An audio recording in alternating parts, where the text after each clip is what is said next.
السلام علیکم. میں اپنے چینل دستک ود افتخار مرزا کے ساتھ آڈوا کینیڈا سے آپ کی خدمت میں حاضر ہوں. گزارش ہے کہ میرے چینل کو سبسکرائب کریں اور اپنی قیمتی رائے سے مستفید کریں.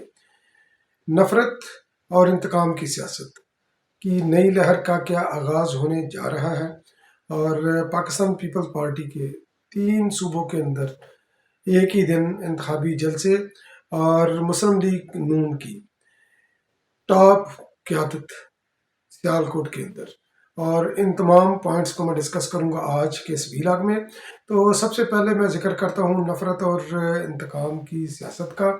تو یقینی طور پر سیاست کو نفرت کے بدترین مقام کے اوپر جو لے کر گئی ہے پارٹی، وہ پارٹی پی ٹی آئی ہے.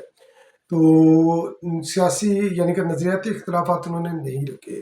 انہوں نے کیا اس کو ذاتی اختلافات کی حد تک کہ سیاست کو لے کر گئی ہے. اس حد تک لے کر وہ گئی ہے ماضی کے اندر بھی، اور پھر اس کے اندر تھوڑی سی بریک آئی تھی 9 مئی کے بعد، جب یہ ان کی گرفتاریاں ہوئیں اور اس کے بعد یہ عمران خان نیازی اندر گئے تو ساری وہ قیادت چلی گئی اندر. تو ابھی اس وقت چونکہ عمران خان نیازی صاحب کے کیس جو ہے نا، جس طرح یہ سائفر والا کیس ہے یا دیگر کیسز اپنے منطقی انجام کی طرف پہنچنے والے ہیں. اور یقینی طور پر جب کوئی وکیل عدالت کے اندر پیش ہوتا ہے اور اس نے کسی ملزم کو سزا دلوانی ہوتی ہے، تو ایک پروسیجر ہے کہ جو بھی اس جرم کی سزا پاکستان کے قانون کے مطابق جو ہوتی ہے، وہ اس کی میکسیمم پنشمنٹ اس کی مانگتا ہے. تو یقینی طور پر اس کو ماننی بھی چاہیے چاہے کوئی بھی ہو. تو رضوان عباسی صاحب سائفر کیس کے اندر ایف آئی اے کے پراسیکیوٹر ہیں. تو انہوں نے عمران خان نیازی صاحب کے لیے جو ہے نا سزائے موت مانگی ہے. اور ہوا یہ کہ پی ٹی آئی کے ٹرولرز انہوں نے جس طرح پہلے وہ تصویریں شیئر کرتے تھے کہ تصویریں شیئر کر کے لوگوں کو سوشل میڈیا کے اوپر، ٹویٹر وغیرہ کے اوپر، کہ یہ ان لوگوں کو آئیڈینٹیفائی کریں، یعنی کہ ان لوگوں کو آئیڈینٹیفائی کریں، اور آئیڈینٹیفائی کر کے یقینی طور پر وہ انہوں نے کہ پھولوں کے ہار پہنانے کے لیے تصویریں وہ شیئر نہیں کر رہے. تو رضوان عباسی صاحب کی جو ہے نا انہوں نے تصویر شیئر کی ہے کہ ان کو آئیڈینٹیفائی کریں، یہ بندہ جو ہے نا یہ مانگ رہا ہے عمران خان نیازی کے لیے سزائے موت کی استدعا کر رہا ہے عدالت سے. تو یقینی طور پر یہ ان کے انتقام کا نشانہ انہوں نے بنانے کے لیے اپنے پی ٹی اے کے عمران خان نیازی کے جو اندھے فالوور ہے، جو اوپر سے جن کا وہ بھیجا خالی ہے، تو ان کو یہ بیسیکلی پیغام دیا ہے. اور دوسری تصویر وہ ہے جناب آئی جی پنجاب عثمان انور صاحب کی. تو وہ بھی سوشل میڈیا کے اوپر سرکولیٹ کر رہی ہے کہ ان کو بھی آئیڈینٹیفائی کریں، جس طرح پہلے بھی انہوں نے کیا ہے. اور دوسرا کراچی کے اندر عمران خان نیازی کی نے کال دی تھی، یا عمران خان نیازی کے بہاف پر کال دی گئی تھی ریلیوں کی. تو خیر پنجاب کے اندر تو ان کا وہ اتنا کامیاب نہیں ہوا یہ ریلیوں کا، بلکہ پورے پاکستان میں کامیاب نہیں ہوا. تو کراچی کے اندر بھی انہوں نے ریلی نکالی. تو ریلی نکالی انہوں نے جناب کی ایس ایچ او تھا ادھر کوئی، اس کو جناب انہوں نے کٹ کے رکھ دیا. تو اس کی تشدد کیا اس کے اوپر. تو اس کے بعد جو ہے نا یہ بھی ایک، اس کے بعد ان کی پکڑ تکڑ بھی یقینی طور پر پولیس نے بھی پھر جوابی اس کی کاروائی کی ہوگی. تو مگر یہ کہ یہ چیز سیاست کے اندر نہیں ہونی چاہیے. بلاول بھٹو زرداری صاحب اسی نفرت اور تقسیم کی سیاست کے خلاف انہوں نے اپنا علم بلند کیا ہے، تو آگے وہ بڑھ رہے ہیں. ساتھ ساتھ میں ایک اور چیز کا ذکر کرتا چلوں کہ پی ٹی آئی نے اپنے منشور کا اعلان بھی کر دیا ہے. تو پی ٹی آئی جو برسٹر گورا، حالانکہ وہ بحثیت جماعت تو وہ الیکشن کے اندر نہیں اتر رہی، مگر ان کا منشور جو ہے نا یہ بڑا مذکّہ خیز ہے، اور بالکل عمران خان نیازی صاحب کی سوچ کی عکاسی کرتا ہے. تو انہوں نے اپنے منشور کے اندر جہاں پر یہ دیگر بھی چیزیں ہیں، خیر وہ قابل ذکر اس لیے نہیں کیونکہ وہ بحثیت سیاسی جماعت وہ الیکشن کے اندر نہیں ہے. تو دو چیزیں میں اس کے اندر میں ذکر کرتا ہوں. ایک تو انہوں نے بولا کہ انہوں نے منشور کا حصہ کہ وزیر اعظم کا انتخاب جو ہے نا یہ براہ راست ہوگا، یعنی کہ اسمبلی ان کو منتخب نہیں کرے گی، تو براہ راست ان کا جو ہے نا یہ عوام کے درمیان جائیں گے، جس طرح امریکہ کے اندر یہ صدر وغیرہ کا انتخاب ہوتا ہے. تو اس طریقے سے جناب وزیر اعظم کا انتخاب براہ راست ہوگا. تو جناب یہ کون سا نظام ہوگا؟ یہ پارلیمنٹری نظام تو نہیں ہے.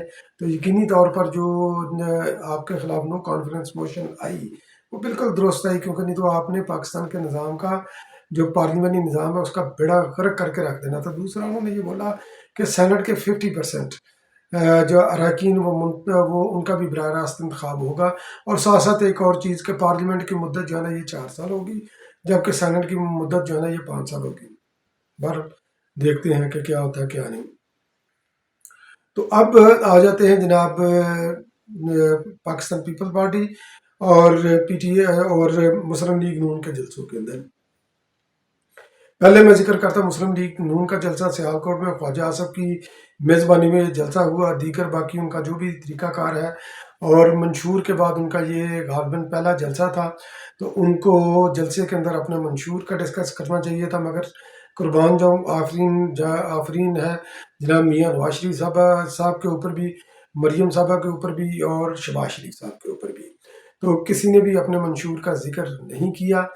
بلکہ اگر آپ یہ کہہ لیں کہ ان کی ٹھنڈی ٹھار جو ہے نا اسپیچ تھی، تینوں کی اسپیچز جو ہے نا یہ ملا کر میرا خیال ہے شاید کوئی بمشکل جو ہے نا 20 یا 25 منٹ کی اسپیچز بنتی ہیں، اور کنٹینٹ ان کے اندر نہیں تھا۔ میاں نواز شریف صاحب یعنی کہ دیہڑی باز پروگرام کے میں موٹر سے آیا، اور پھر دوسرا یعنی کہ کوئی بھی نہیں کہتا کہ آئی لو یو، کہ آپ یہ کہہ رہے ہیں کہ آئی لو یو مجموعے کو مخاطب کر کے۔ پھر ایک اور انہوں نے جو چیز اپنے تقریروں کے اندر پکڑی ہوئی ہے کہ ہاتھ کھڑا کریں جو بھی 30 سال سے نیچے ہیں۔ بلاول بھٹو چونکہ وہ اٹریکٹ کر رہے ہیں یوتھ کو، تو اس کا کاؤنٹر کرنے کے لیے جناب وہ ہاتھ کھڑے کراتے وہ یہ تو سارا مجمع جو ہے نا یہ 30 سال والا ہے۔ تو کیا جناب کمال ہے، کیا ان کی فنکاری ہے، کیا ان کی شعبدہ بازی ہے۔ تو اسی شعبدہ بازی کا کھٹا ہوا وہ کھا رہے ہیں، کیونکہ میڈیا پھر اس کو جو ہے نا وہ ان کا لے پالک میڈیا اس کو اٹھاتا ہے۔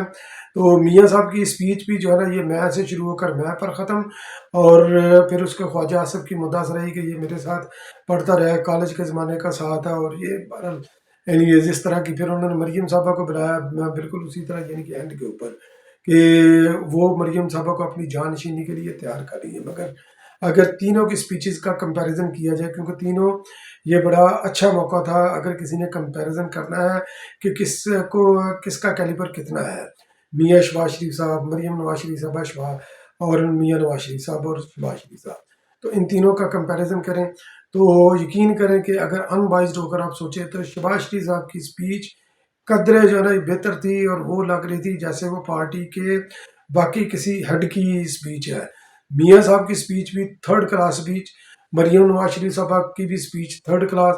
انہوں نے نشانہ بنایا یقینی طور پر شہباز شریف صاحب نے بلاول بھٹو زرداری صاحب کو بھی کہ ایک کوئی میرے وہ مہربان ہے، کیونکہ وہ مہربان کا لفظ جو ہے نا وہ یوز کر رہے ہیں، تو وہ کبھی نوجوان کارڈ، مزدور کارڈ اور کسان کارڈ یہ لے رہے ہیں، تو الیکشن کے اندر جو ہے نا یہ عوام ان کو یہ لوگ جو وہ کہہ رہے ہیں کہ لگ رہے ہیں یہ کسی فٹ بال کے میچ کے ریفری ہیں، اور عوام ان کو 8 فروری کو یلو کارڈ دکھا کر گراؤنڈ سے باہر کر دیں گے۔ تو خیر یہ میاں صاحب کی اپنی سوچ ہے، مگر اگر دیکھا جائے مسلم لیگ کے نقطہ نظر سے تو میاں شہباز شریف صاحب کی سپیچ اس جلسے کے اندر جو ہے نا یہ بیسٹ سپیچ تھی۔ میاں نواز شریف صاحب کی بالکل نہیں تھی، اور ان کی تو بالکل ہی نہیں تھی نا۔ تو دوسرے نمبر پر آپ مریم صاحبہ کو رکھ سکتی ہیں، تیسرے تو پہلے نمبر پر وہ آئیں گے میاں شہباز شریف صاحب۔ اب بلاول بھٹو زرداری صاحب نے راولپنڈی کے اندر اپنا جلسہ کیا، ریلی کے مختلف مقامات سے لیاری کے اندر جو ہے نا وہ آصف بھٹو زرداری صاحب مہم لے کر نکلی، اور آصف علی زرداری صاحب جو ہے نا وہ بلوچستان کے اندر، یعنی کہ تینوں صوبوں ایک ہی دن جو ہے نا کور کیے پاکستان پیپل پارٹی نے۔ تو آصف علی زرداری صاحب نے بھی جو ہے نا انہوں نے میسج اتر دیا کہ جنہوں نے ہتھیار اٹھائے ہیں وہ ہتھیار پھینکے اور قومی ادارے کے اندر آئے، اور مذاکرات کے اندر بھی اپنی جو ہے نا یہ فلاح ہے۔ اور باقی انہوں نے یہ سی پیک کے حوالے سے بھی انہوں نے ذکر کیا کہ سی پیک جو ہے نا یہ میں نے بلوچستان کی لیے رکھا تھا، بلوچستان کی ترقی کے لیے رکھا تھا، مگر اس کو ڈائیورٹ وغیرہ کر دیا گیا، اور باقی کیونکہ بلوچستان وغیرہ کا کافی انہوں نے یعنی کہ اپنی خدمات بلوچستان کے اندر انہوں نے گنوائی، جو کہ حقیقت بھی ہے۔ تو آصف بھٹو صاحبہ نے بھی مختلف ریلی کے مختلف موقعوں کے اوپر انہوں نے خطاب کیا، انہوں نے بولا کہ میں اور آپ یعنی کہ آصفہ اور بلاول بھٹو زرداری عوام کی آواز ہیں، اور عوام کی آواز ہم عوام کے دفاع کے لیے باہر نکلے ہیں۔ اور پھر انہوں نے یہ ذکر کیا کہ کراچی کے اندر ہم نے پیپلز بس سروس اور پنک بس سروس خواتین کے لیے دی، اور کراچی کے اندر یقینی طور پر ایک بے نظیر بھٹو ٹراما سینٹر بھی ہے،